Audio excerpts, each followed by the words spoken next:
Friday, the 8th, ELT 115, section 3. 2 days before Mother's Day. How are you all doing?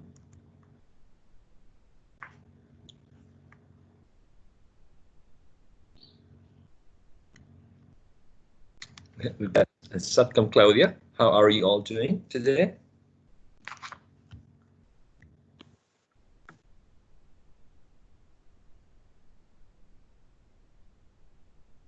You're very silent today. I can tell that. Anything else?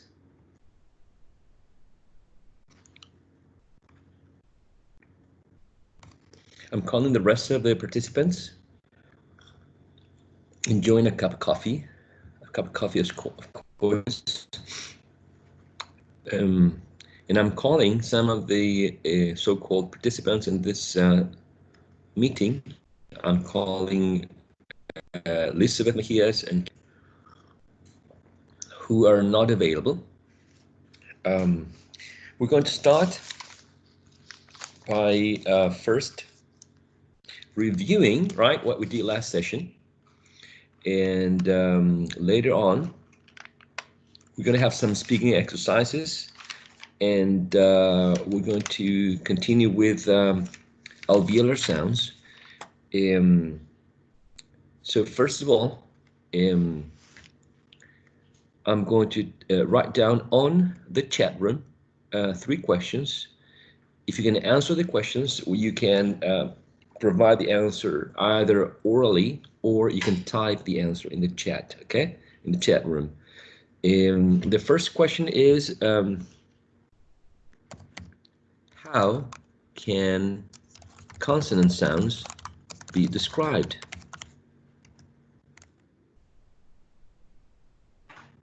Described, okay. So that is the first question, okay? The second question is, what is the difference between phonemic and phonetic transcriptions?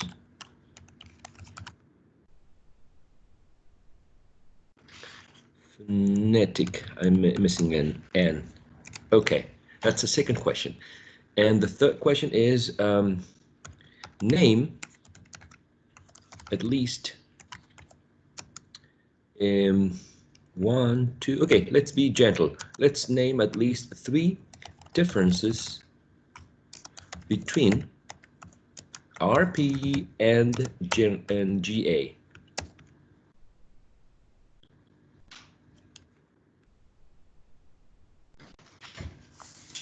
All right, so there you have 3 interesting questions that you could be able to answer them or answer the questions or not. Never mind if you're not able to answer them, because that's part of the process, okay? Now, do you know any answer to any of these 3 questions?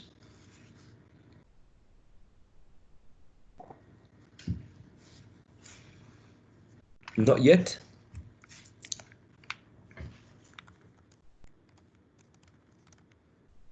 Teacher, what is RP and GA? Great question. So that's what do RP and GA stand for? That's another question. So we have a fourth question. Question number 4. What do RP and GA stand for? Okay. So in order to explain that, I have to say that RP stands for, does anybody know?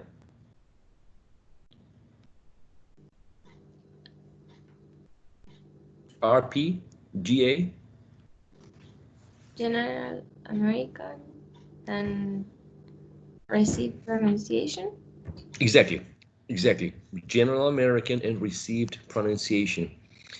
Those are standard pronunciations that we can use to compare how British in general, how British speak, and how American people or people from the United States speaks the English language.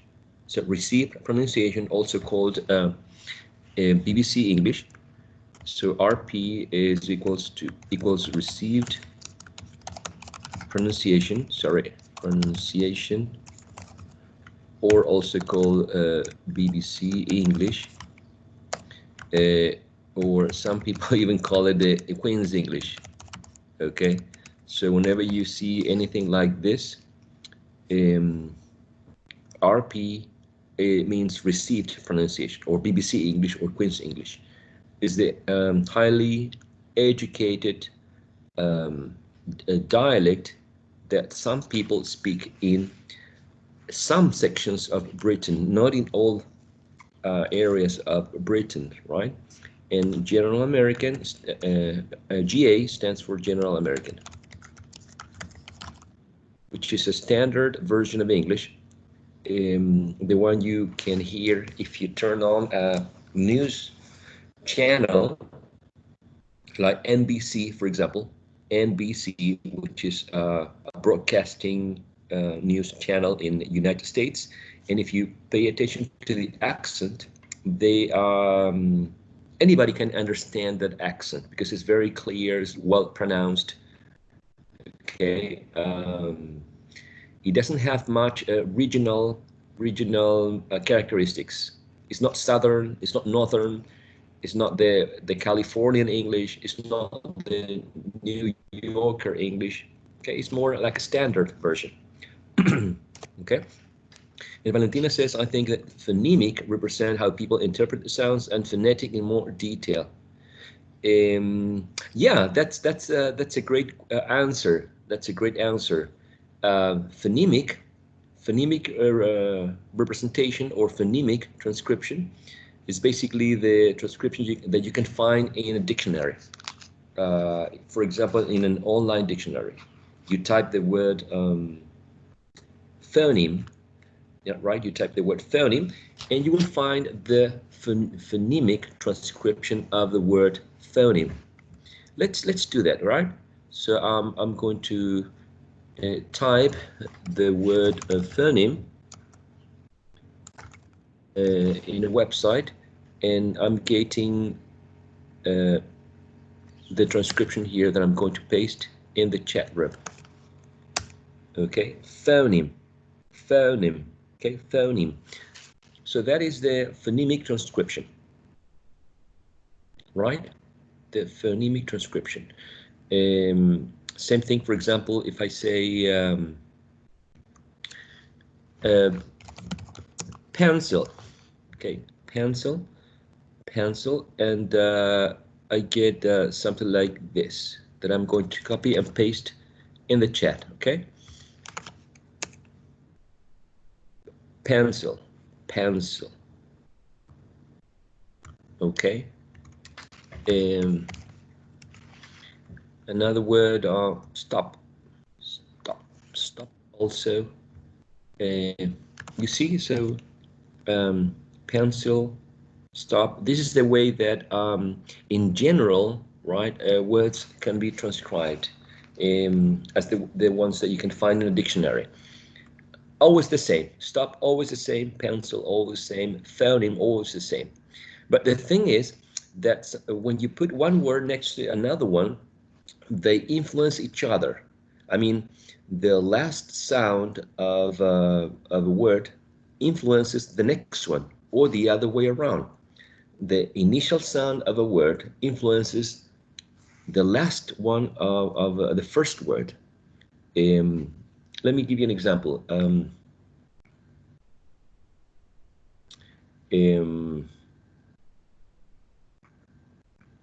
For example, when you say horse, it's one thing, but when you say horseshoe,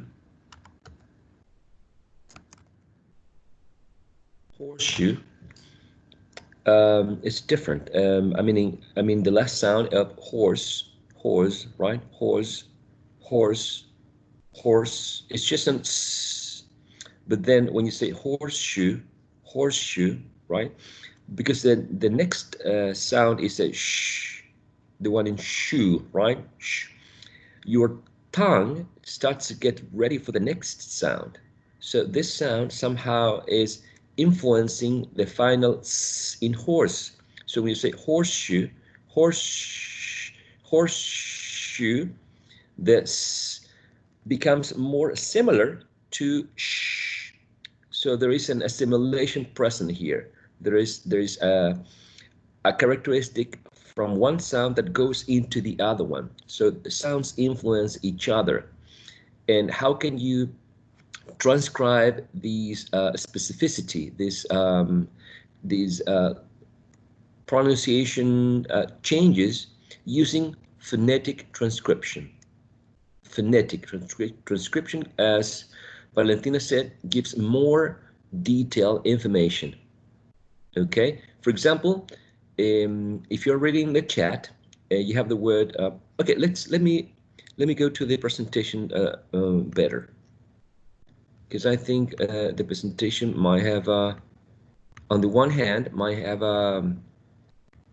give us a very clear idea, and on the other hand, in a PowerPoint presentation, I can write some things. Okay, right here, I'm going to start sharing with you a PowerPoint presentation.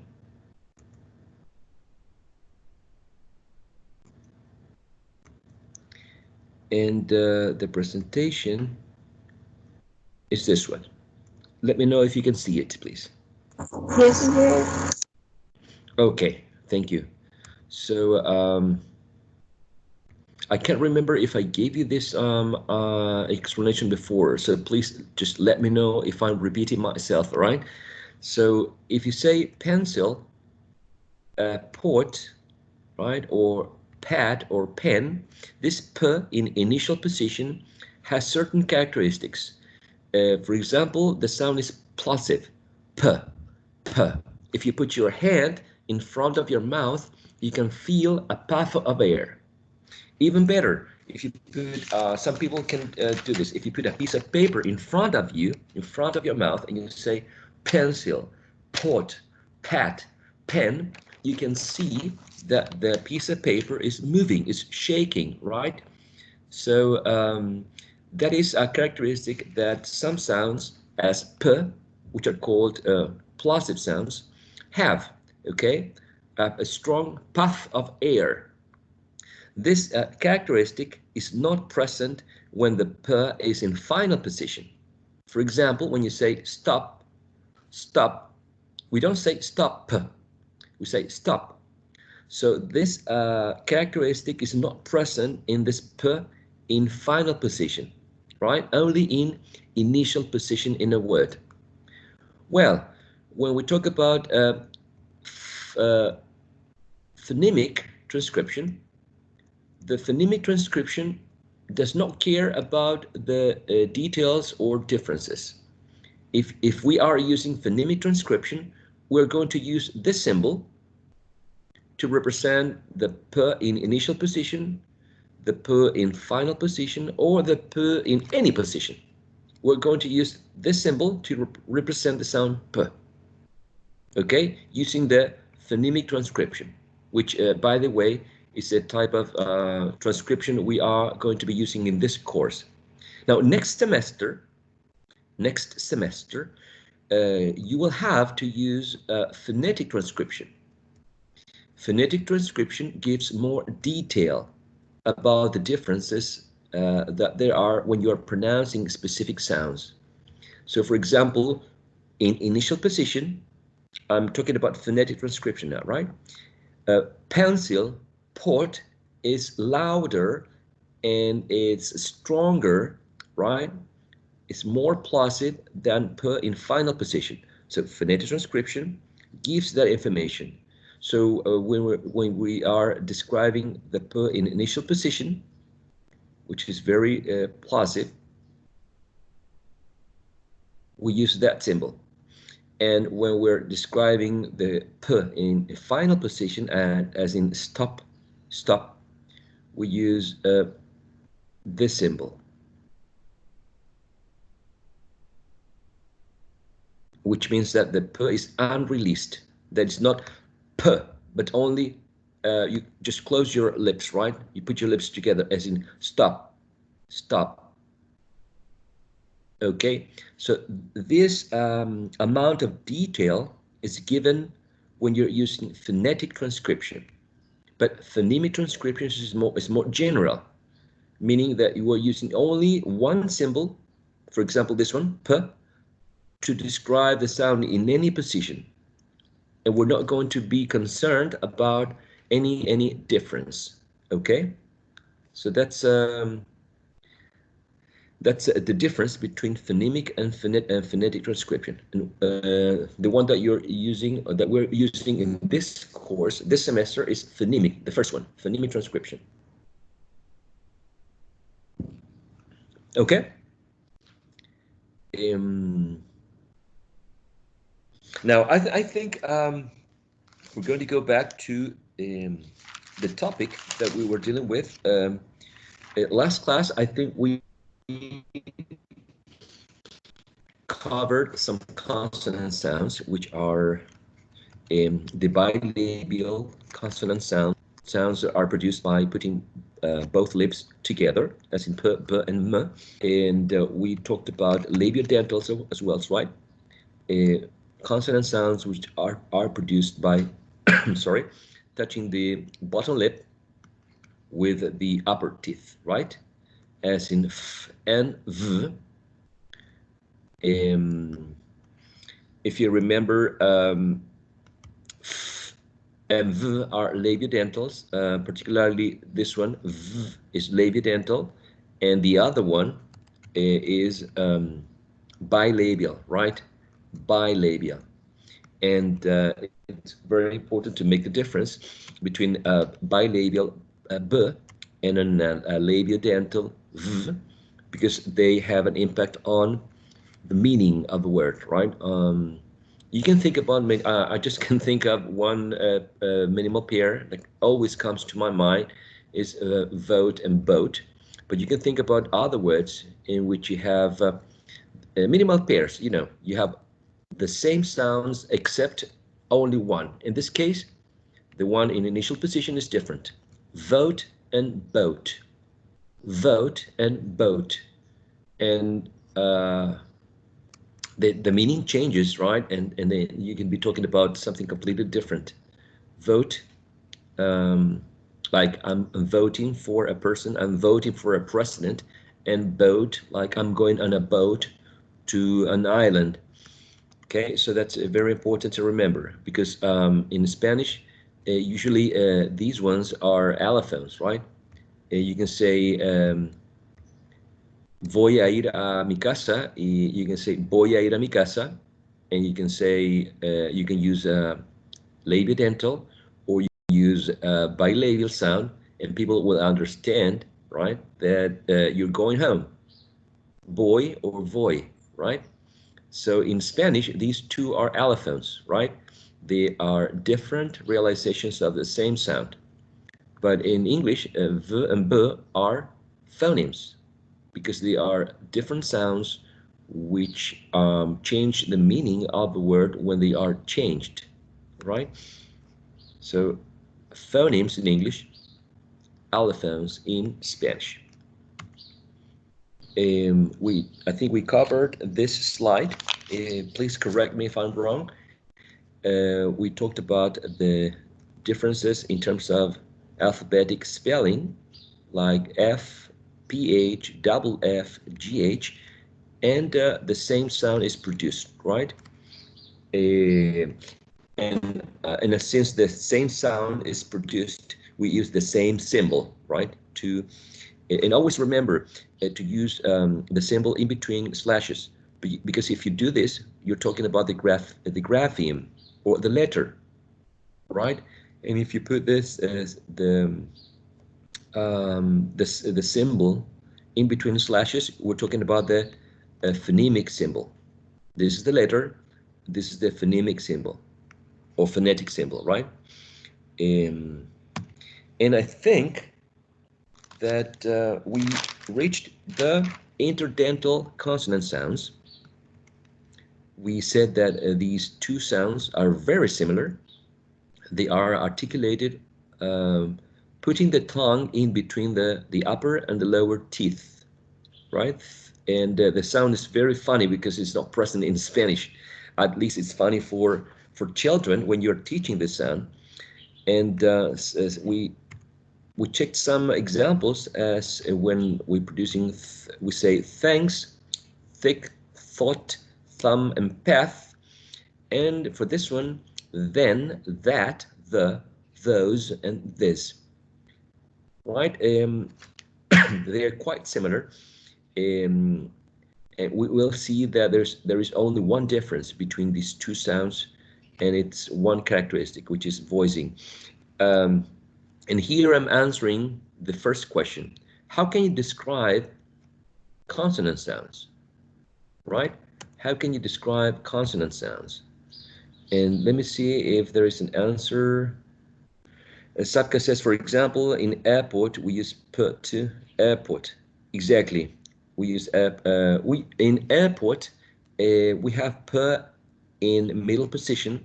So I would say that we just use the symbol to represent the sound p without any other symbol, just p. And when the person in the middle can be no, not really, Savka. Only p. I would say I would keep the p and that small h, right? Uppercase h, only for words which have a p in initial position, and I would keep just the symbol with the p in middle position. Okay. Okay, the first question was, how can be consonant sounds described? So the consonant sounds can be described in terms of articulatory phonetics, okay, by referring to, I'm sorry, I'm trying to to learn how to write, but it's been a continuous exercise. Okay, place of articulation is one category or one description. The other one is manner of articulation, and the other one is voicing. These are the three criteria that we are using to describe vowel sounds. Sorry, consonant sounds. If you remember, when we're describing vowel sounds, we talked about place of articulation, right? Length, height, tenseness or tension of the lips, and lip rounding. We used 5. There are more ways to describe vowel sounds, but we used 5, right? And to describe consonant sounds, there are 3. Place of articulation, or the where. Where is the tongue? What is the tongue doing? Is the tongue touching the alveolar ridge? Is it curled back, touching the hard palate, etc., etc.? Manner is the how. How is the sound produced? What is happening to the airflow? How is the airflow restricted? How is it modified? For example, is there a friction when the airflow is coming out through the oral cavity? For example, when you say shh, there's friction, right? Or is there a plosion? P, p. Okay, so manner is the how the sound, the airflow is modified or restricted or stopped. Okay, and the last category is voicing. When you produce some sounds, there is vibration of the vocal cords or vocal folds, what we call in Spanish cuerdas vocales. There is vibration. They vibrate or they don't. They do not vibrate.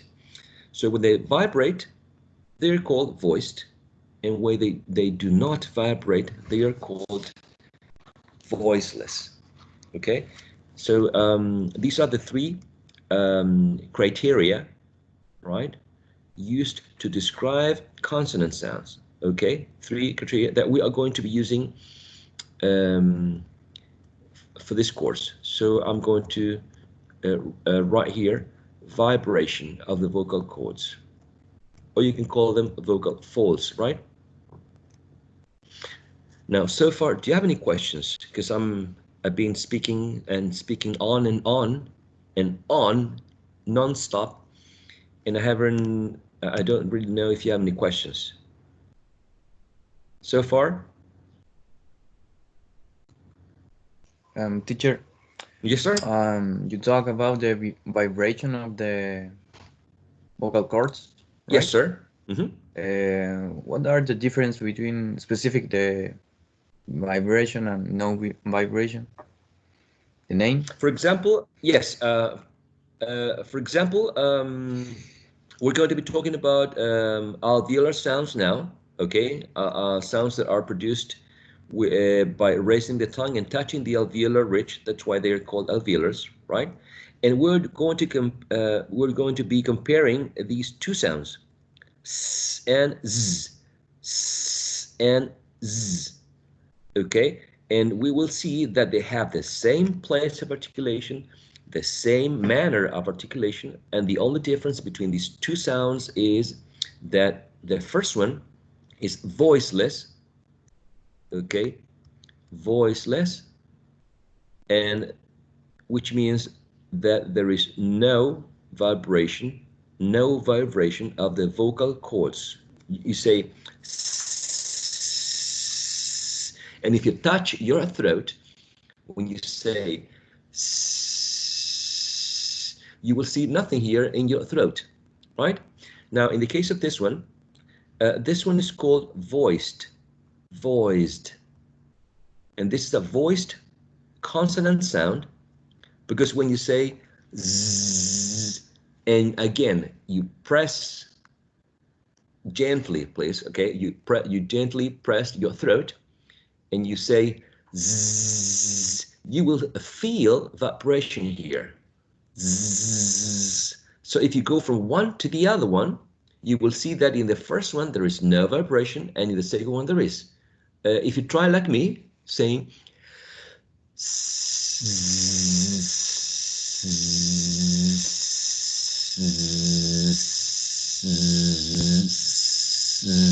okay, I think you might feel the difference between these voiceless consonant sound and this voiced consonant sound.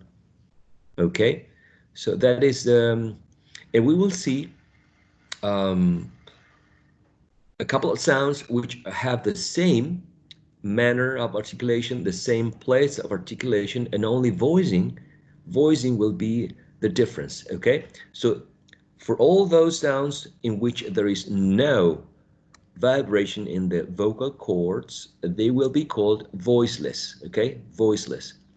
And for all those sounds which in which there is vibration of the vocal cords, they will be called voiced. Okay, some consonant sounds are voiceless, some consonant sounds are voiced. All of the vowel sounds are voiced, by the way.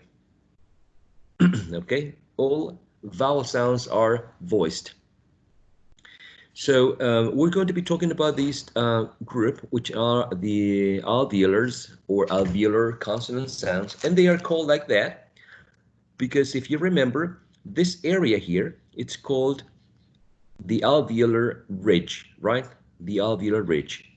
And when we produced t, d, n, s, z, l, and basically you raise your tongue to this area, approximately this area, okay? Sorry. Now, they're not exactly the same in terms of place of articulation, but in general, that's the area, right, in which the tongue is raised. Now, let's see the differences. When we produce t, d, and n, the tongue tip, or the tip of the tongue, right, is raised and touches the alveolar ridge. So if you try a word like, for example, I don't know, 10, 10, toy, toy, and you focus on the initial position, 10, toy, the tongue is touching the alveolar ridge, isn't it? Yes, no? Yes. Yes, all right. Try a word like, for example, day and doubt. Day, doubt. Day, doubt. The tongue tip should be touching the alveolar ridge as well. Okay? Try a word like no, no, or 9. And we say no or 9 in the initial position. Your tongue is touching the alveolar ridge. Okay? For example, try to say a word in Spanish that might have this sound. For example, in Spanish, try to say todo or tiene or tengo or también. Where is your tongue? Your tongue when you're saying todo, tiene, también, tengo. What is your tongue doing? Is it in the alveolar ridge as well in Spanish?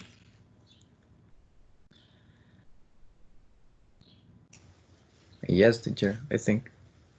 Okay. So you say, yo tengo,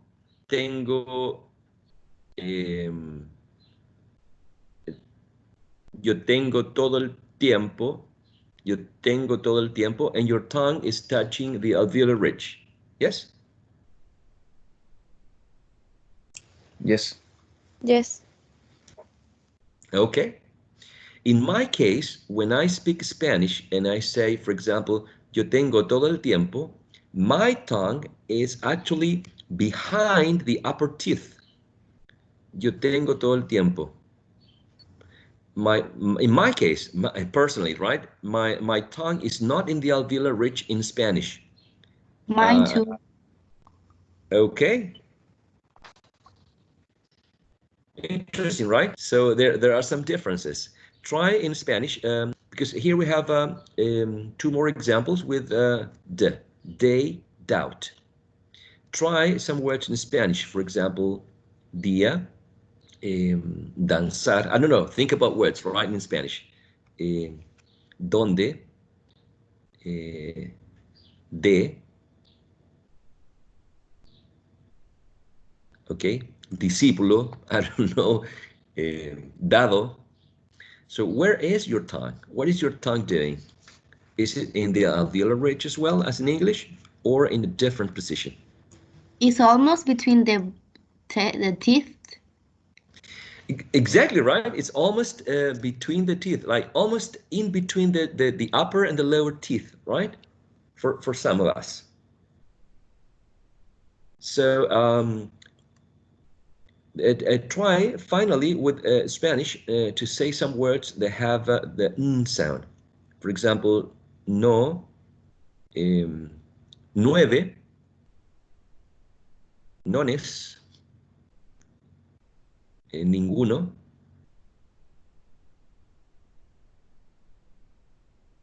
nada,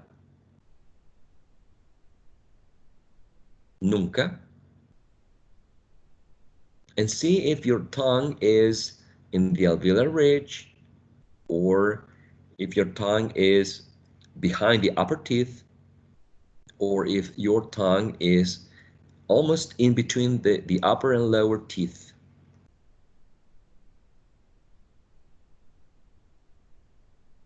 As you can see, there are differences, right? There are differences. For example, for some, you might take the tongue and put it in the alveolar ridge. When you say también tengo, yo también tengo tiempo, te. For others, when you produce t in Spanish is behind the upper teeth or almost in between the teeth, okay? But not inserting the tip of the tongue in between the upper and lower teeth in Spanish, but just behind them, okay? But in English, when you produce t, d, and n, in general, the tongue tip is raised and touches the alveolar ridge, okay? Now, when we produced s and z, right, there's a different phenomenon here. The front of the tongue, the sides are raised, right? Not just the tip, but also the sides of the tongue are raised. But the tip of the tongue is lowered a little bit to let the airflow escape. So when you say it's like the airflow is going over the tongue, and there is some friction or vibration there. Z and z, right? S and z. So, for example, in the word su, or in the word zoo, right?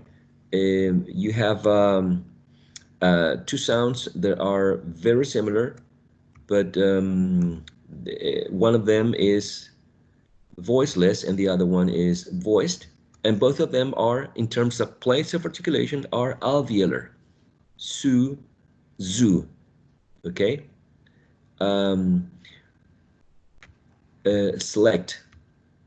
Select, right? Now, when you think about Spanish, think about a word that contains this in initial position.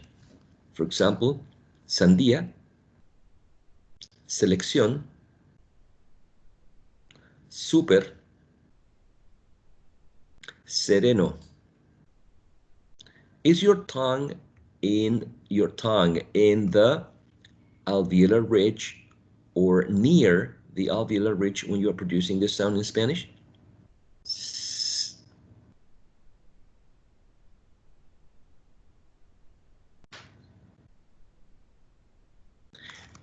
Yes? No? Yes, I think it is. Okay. Teacher, I think that, but the sound, it's more from my teeth. Right. In Spanish, sometimes we put the tongue near the teeth, right? When we say sandía, for example, sandía, selección, super, okay? So for some, the tongue is closer to the upper teeth, maybe behind the upper teeth. But in English, it's supposed to be near the alveolar ridge, a little bit higher, a little bit backwards, right? So when you say s and z in English, if we have to describe the process, the tongue is raised, the airflow escapes over the tongue, right? It's like going on top of a small hill, small mountain, right? And in the production of which is also called a lateral sound, the tongue tip is also raised, right? But the thing is that while the tongue tip is raised, the air escapes through the sides. The airflow escapes through the sides. So that is interesting, because when you say your tongue is touching the alveolar ridge, but the airflow, it's escaping through the sides of the tongue, right? Right? So it's interesting to do it in a slow motion, because you can feel your tongue is pressing the alveolar ridge, and the air has to escape through, somewhere. So the air goes through the sides of your tongue, and because it goes through the sides, it's called a lateral sound. Lateral, like in Spanish, lateral, which is related with lado, right? Lados. So that's why it's called a lateral sound, because the airflow escapes through the sides we're going to be talking about airflow very often, airflow or airstream.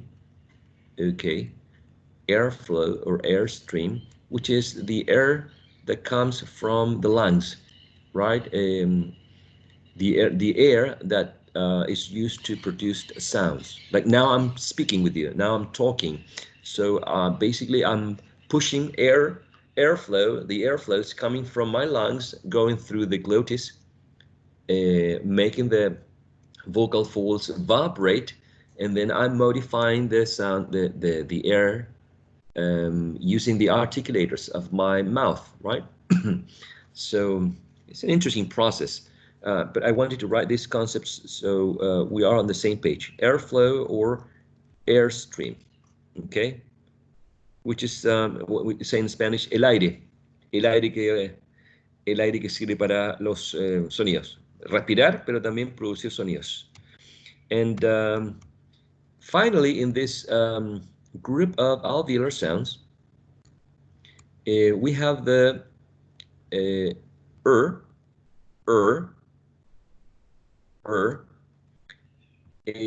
that there are many differences in English, but in general, we're going to be talking about this one, in which the tip of the tongue or the tongue tip is curled back, right? Almost touching the area in between the alveolar ridge and the hard palate. The alveolar ridge and the hard palate. Okay. For example, if you say, okay, let's go to this. If you say rank, rare, roast, run, rust, and you say the first sound, you focus on the first sound, you say rank, rare, roast, run, rust. Okay, your tongue is curled a little bit back, right? Think about a word in Spanish, like for example, say this word in Spanish. That's a final N. If you read this aloud, you say ratón, right? No? Yes? No? Yes? No? Yes. Ratón? Yes. Okay. Yes. All right, ratón. Think about other words having the same sound. Ratón, Rana. rana, Rodaja. rodaja, ruedo, risa, Ruberto. So when you say rana, ratón, risa, are you doing exactly the same as when you say rank, rare, roast, run? Exactly the same? No, teacher. In my case, no. No? So, okay. So if you're aware, if you're conscious about what's going on in your mouth when you're producing the sounds, they are not exactly the same, right? So when you say ratón, ratón, when you say risa, there is a interesting sound which is called trill, right? The trill. That is very difficult for speakers of other languages, right? For example, for a gringo, it's very difficult to say ratón or risa, right? It's very difficult to produce the trill, the Spanish trill. And then what they do is they transfer the sound that is similar, I mean, the sound that they have in English to Spanish. So when they say ratón, maybe they say ratón or risa or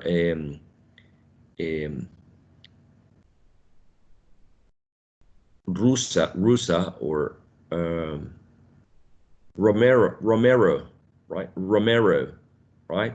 So they make a transfer, a sound which is they use in English to speak Spanish, and sometimes we do the same, the other way around. We Spanish speakers make a transfer of one sound that we have in Spanish, and we take it to English. So sometimes instead of saying rank, we say rank. Instead of saying rare, we say rare, right? That's what happens when you're teaching English in the classrooms, right? You say run, and children say run, right? Because they are making a transference, right? They are transferring the sound of their own mother tongue or native language, Spanish, into the new language, in this case, English. So in the production of the tongue is curled back, right?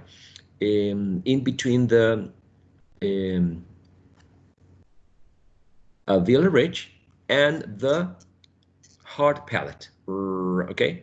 Rank. So it's different from the production of this one in Spanish, okay? Since we're here, let's take a look at the pronunciation of some of words which contain these alveolar sounds. Let's start with the first column, okay? If you can read out aloud with me, please. We have toy, tense, tank, tusk, tramp. Excellent. Let's continue with the next one, right? We have dim, dots, date, dusk, design. Exactly. And the third one is none, no, night, new, nose. Perfect. And the next one is select, soar, sip,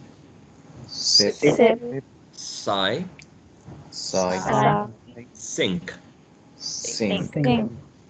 You're doing quite well, very well. The next one, this is an interesting one. We have zoo, zipper, lazy, Xerox, kisses. Excellent, you got it, right? This is the voiced sound, right? Z. And the next one, which is we have, if you can repeat with me, please, we have leaf, feel, call, lost, late. Excellent. So these are examples of alveolar sounds, right? Questions or comments so far?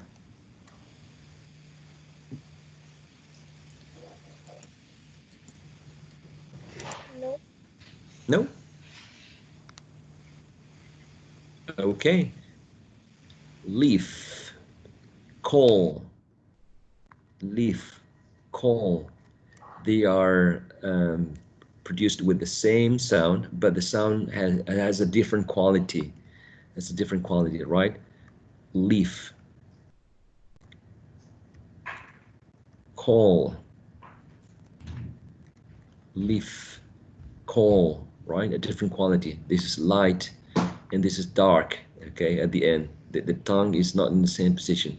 But we're not going to focus so much on that in this course. But I just wanted to know that, yeah, we can think that the sounds are exactly the same, but they are not.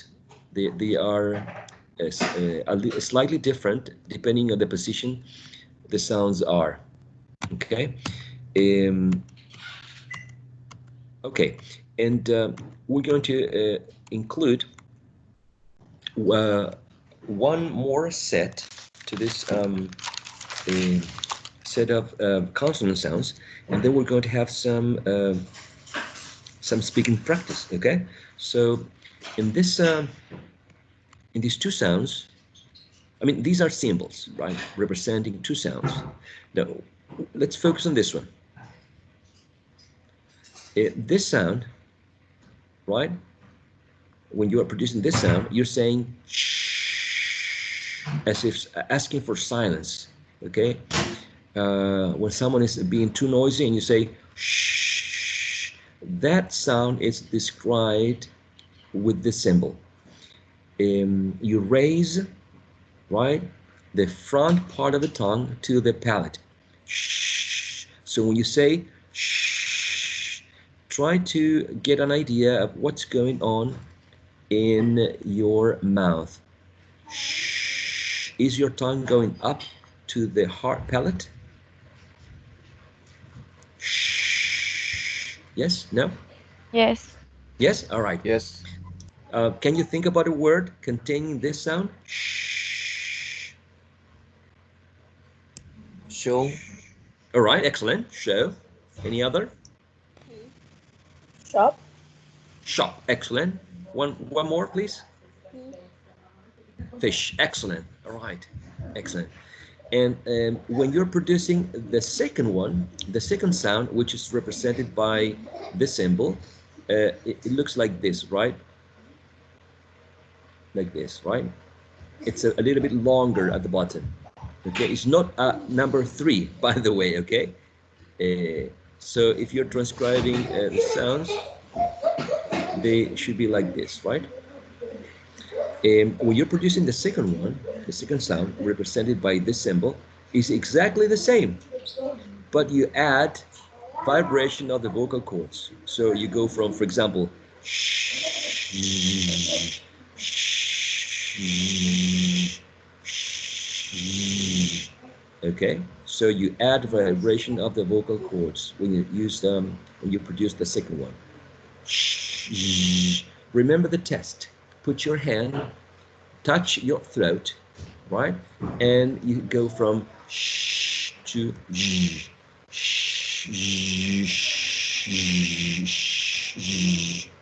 Okay?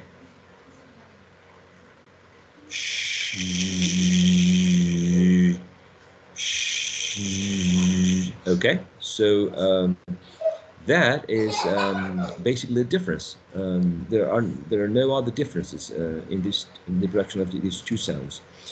Let me okay. Let's focus on the first two columns. Okay, the first two columns, right up to here. So, in the first column, the column on the right, I'm sorry, the column on the left, we have, if you can pronounce with me, please, we have shoe, Shoe. mission, Mission. nation, Nation. fish, Fish. shore. Sure. Okay, okay, and Joke.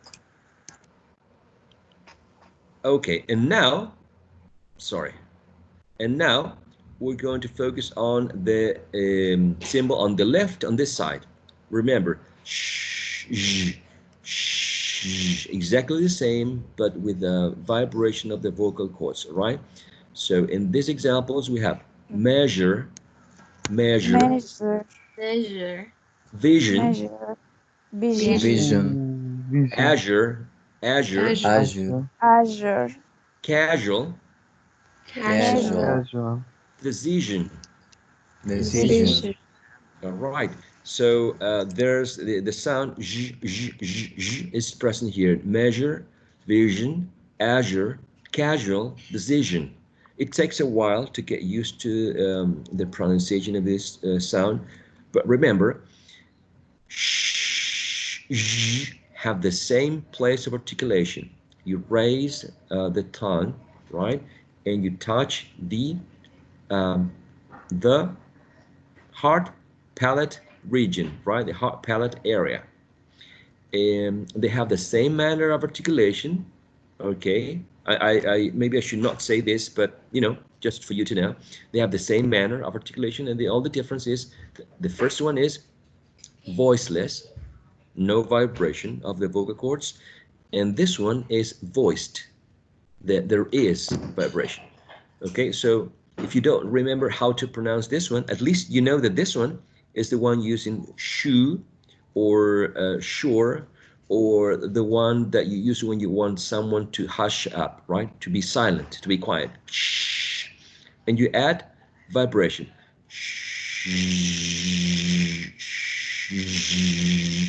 Right? And you may remember some example, of course, like measure, measure, casual, casual, decision, right? Decision. Okay. Alrighty. Now, do you have any questions before the speaking task that I'm going to give you?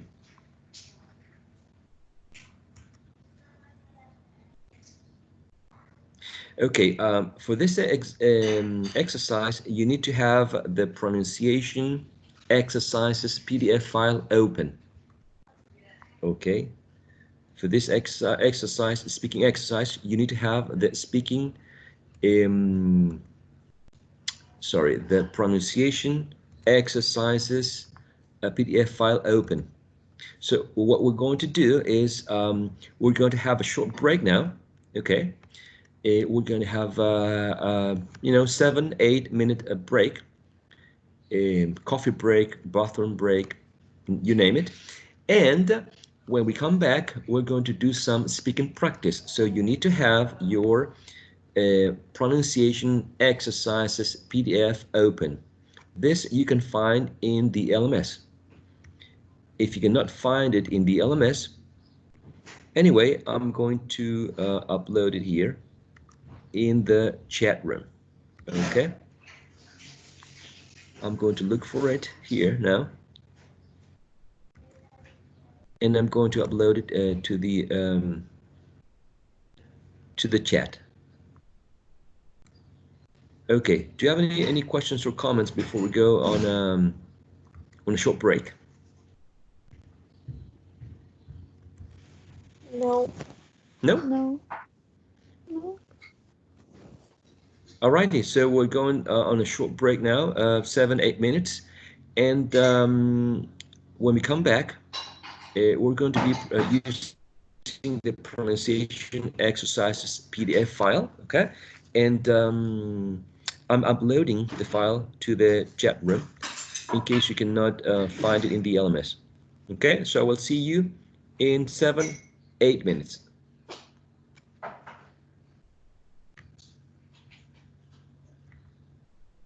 Okay, teacher.